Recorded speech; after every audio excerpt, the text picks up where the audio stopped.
have one of these.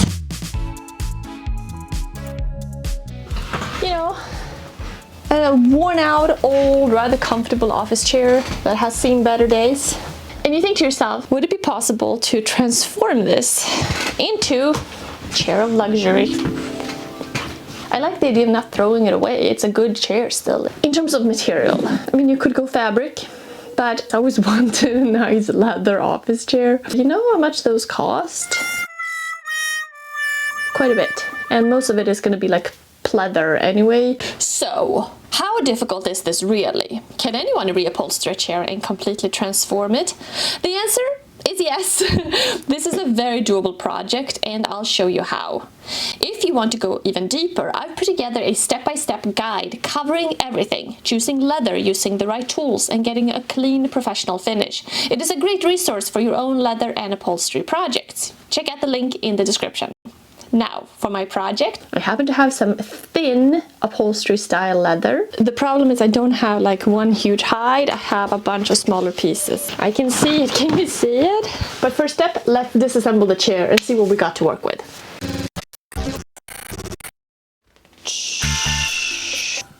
Now, all office chairs are going to be slightly different, but most of them come apart pretty easily, whether it's through the armrest like here, or through the backrest, or central support bar. You might just have to do a little investigating.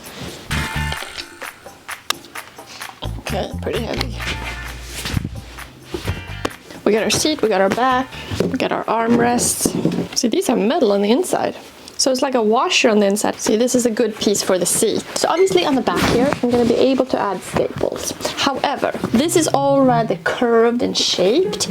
And since I'm not going to add any tufting, I'm not going to add any buttons to keep the leather down in places. So I think what I want to do is actually glue. I want to glue this leather to this while also stretching it and stapling it. And to glue, I'm going to use contact cement. Okay, so what do we need? An old desk chair, some thin leather, contact cement, air compressor, stapler, and some miscellaneous accessories. Okay, I'm looking over the chair. I do have a hole right here. I think what I need to do is just add a little patch. Leather is not a perfect material, and there are often little holes and weird parts, and you could source the perfect piece. However, it is pretty quick to make a little patch, and if you use the same leather, you might not even notice it. This is at a spot where it's right on the edge, where I'm tucking the leather around the seat, so it might not even be necessary, but I'd rather be safe than sorry. Okay, so I need to get this awkward piece of leather to fit the whole thing, just patched right here. If I was relying on the leather being the perfect size, this wouldn't work. But since I have enough leather, just not in the right configuration, we can manipulate it, right? The question is, do we want to do it? Probably do want to do it more like this, right? Where it's a seam, so it's kind of clean. Now, sewing the two right sides together, which you normally would do with fabric, is only really possible with thin leather like this. If your material was thicker, it would be quite bulky, and you might want to overlap instead, in which case your stitching would show more. Not necessarily a bad thing, but a different look. I think that is preferable to having an... Oh, yeah, that doesn't look nearly as good.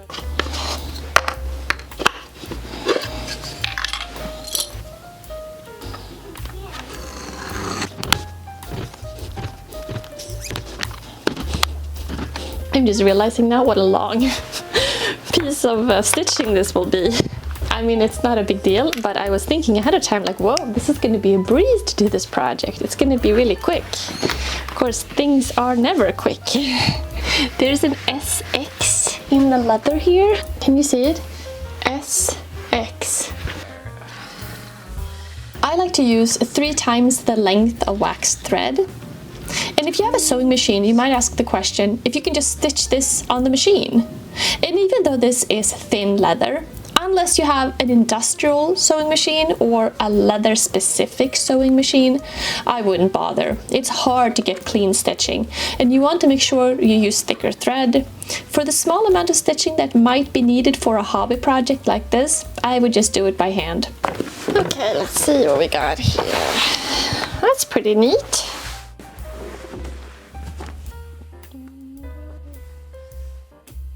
The other thing we need to account for as well are these holes on the sides. This is for attaching the armrest, so these need to be cut out. From working with leather and like stretching fabric in the past, I know that sometimes if you plan for things ahead of time, you make your holes, then once you actually start working, you start pulling, things don't line up just perfect. I would hate to cut holes ahead of time, stretch, pull, glue, and then they're not in the right position. Okay, so this is the front, and we're gonna staple into a wooden frame that is right behind here. Glue this on, and we're gonna be using some contact cement. In terms of staples, I'm using 5/8 inch. If you have the choice between longer or shorter staples, I would go longer. Okay, so I'm marking the first area to glue. First cleaning the pleather seat with some isopropyl alcohol. When using contact cement, you glue both sides of the pieces, and then you wait for it to dry to a tacky state, and then connect together. I have the door open. This is water-based contact cement, however, but it still really smells bad.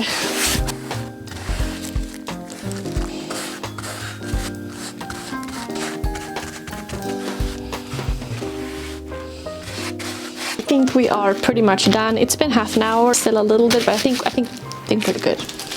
Now I marked out the same distance on both sides from the top right here, and I'm positioning it to line up with my seam on the leather, and that way the stitching line should be pretty even across the back. I really like working with contact cement because it is forgiving if you position something wrong. You can pull it back up again and reposition. Okay, let's try to get in all those little weird areas. Definitely sticking. Okay, well that's good. Now the reason why I didn't glue the sides as well is because we still have those holes to deal with, and we need to cut the leather for those before connecting the rest of the leather to the seat. This part is going to be covered by the armrests, so it's okay if it's not perfect, but you still want the leather to be positioned correctly.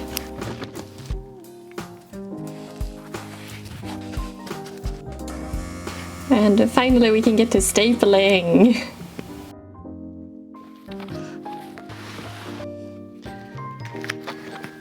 I'm not sure why I'm rushing. There's no time limit here. It's not like a regular glue that dries in your corners. I would say the corners are the trickiest part of the whole project. Not necessarily difficult, but you do want them neat, and there are several ways to do the folds. There you can see the patch, and yeah, it wasn't even that necessary, but if it wasn't there, there would be a small hole, so I'll take it. I'm trying to get everything more or less situated here before I start stapling. And the enemy of clean corners is bulk. If it's too bulky, your staples aren't even going to go into the wooden frame. So wherever possible, we remove excess leather. It is satisfactory to staple, and you might wonder if you can use a hand stapler instead of one connected to an air compressor. And in this case, I wouldn't recommend it. And I'd also make sure your air compressor is topped up the whole time. You want those staples to go into that frame with as much force as possible. If we were just using fabric to upholster, you have a little bit more leeway.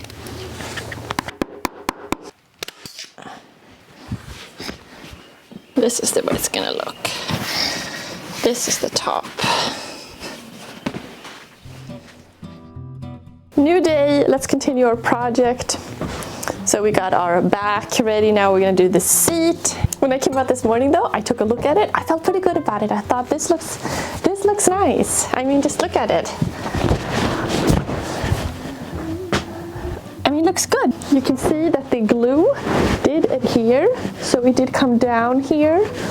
And the seam looks kind of like a detail that actually belongs, right? And of course, we still have the back to think about. The back is not as pretty as the front. I'm gonna add like a cover to the back. Not in leather, however, because I don't have enough leather for that. But we could use something else. But let's worry about that later.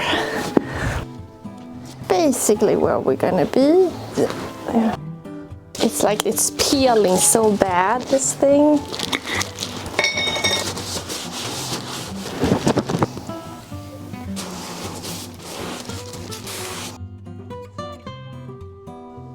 So this is the contact cement I'm using. You can buy special leather contact cements, but in my experience that is not necessary. Something like this, which is more of a general contact cement, actually works really well. Usually when you buy contact cement for leather, they come in these little tiny jars, unless you buy a really big one. And for something like this, you're just going to use that up in no time. It's a pretty affordable option compared to buying a leather specific contact cement.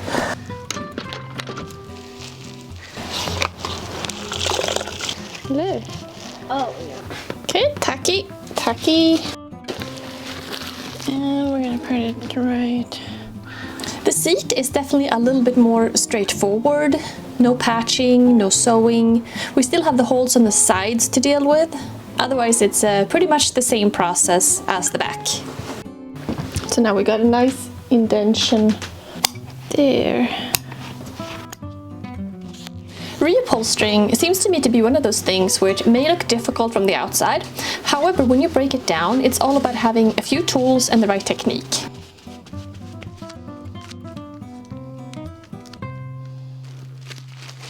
Leather, of course, can be expensive to buy. However, it is a lot cheaper to buy some leather and do this yourself than going to a store and finding a chair of the same grade leather. That would be genuine leather, and it's amazing just how many furniture pieces in the stores are upholstered with much lesser grade leather or bonded leather, which is not really leather at all, more like a whole bunch of glue. And over time, it doesn't wear in the same way at all. It peels, it breaks down. In terms of corner, I'm asking myself if I like it like two folds, where it's more like this, or do I prefer it where it's one fold and it's more like that? I'm kind of leaning towards two folds.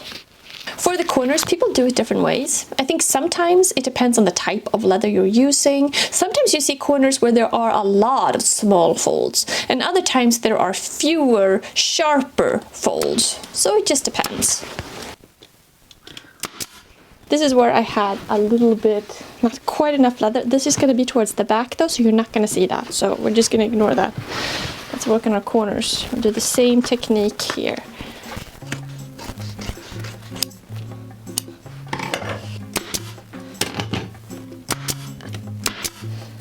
Isn't it kind of funny how no matter what the method is, whether we're doing mitered corners on a box or a frame in wood, or we're doing corners in leather here, it is the corners that will, you know, really show if something is kind of messy. Like neat corners means like a neat project.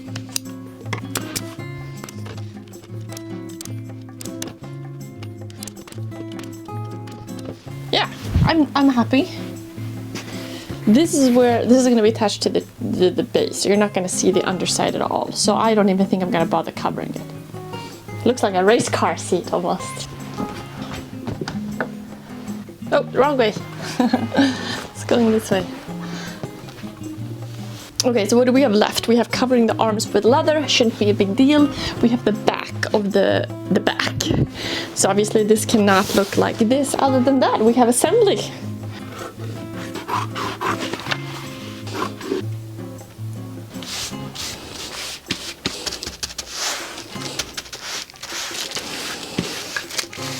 So now I'm looking at the arms and I realize that my 5/8 inch staples will go through them. So we need shorter staples. These are 3/8 inch.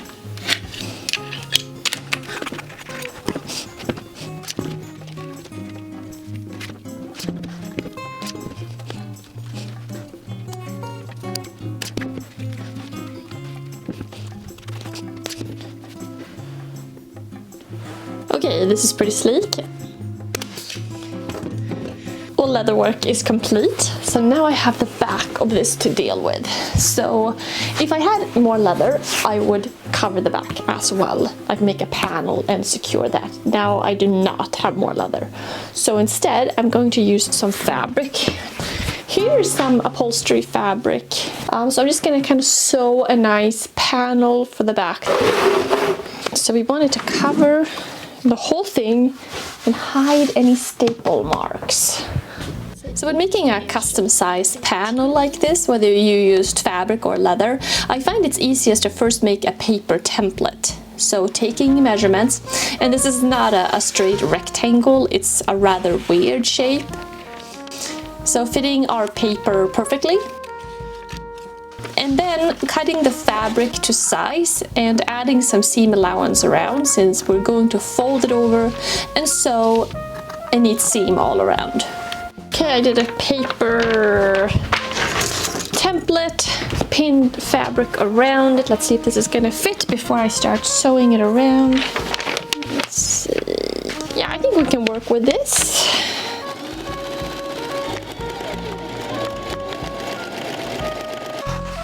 When it comes to creating a back panel, you want the fabric iron and the corners sharp. I think my panel is fitting pretty good on here. And it's a good idea to make it a bit stiffer so it holds its shape and doesn't form weirdly over pleats or excess material in the back. If you're using leather for the back, this is less of an issue. So what we need is some sort of panel to attach to the fabric. I did save this a while back. This is just hardboard that I had saved. It's like old packaging material. You can also buy a piece of hardboard or add a fabric interface that you iron on to make it stiffer. To connect the fabric to the cardboard, I'm just going to use some spray adhesive. Giving the back panel a bit more structure is not necessary. However, it does give it a slightly more professional look. Okay, so now we have a pretty stiff panel. You know what? I'm just gonna give it a few stitches.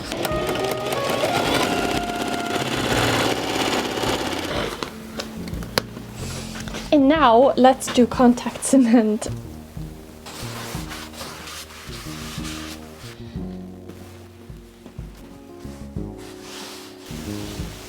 See, a little tacky in a few places. It's looking pretty neat.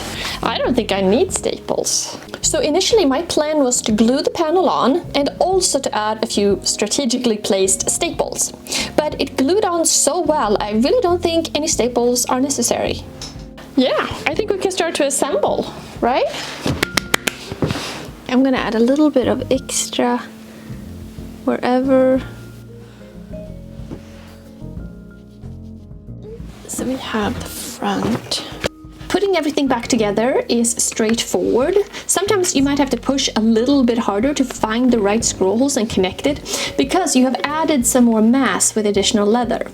Another option would have been to remove the pleather cover on the chair before adding the new leather.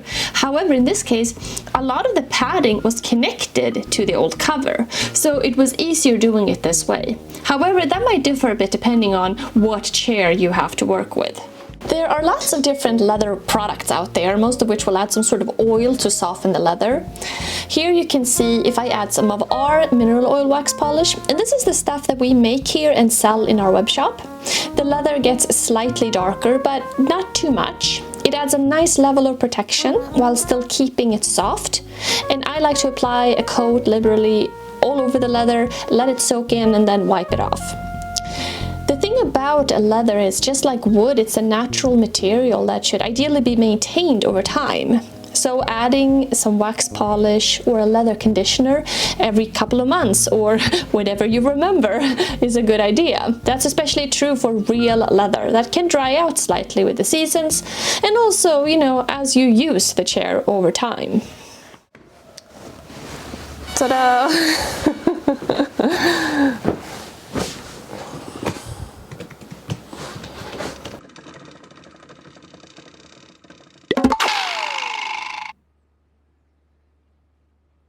It's very neat, you know.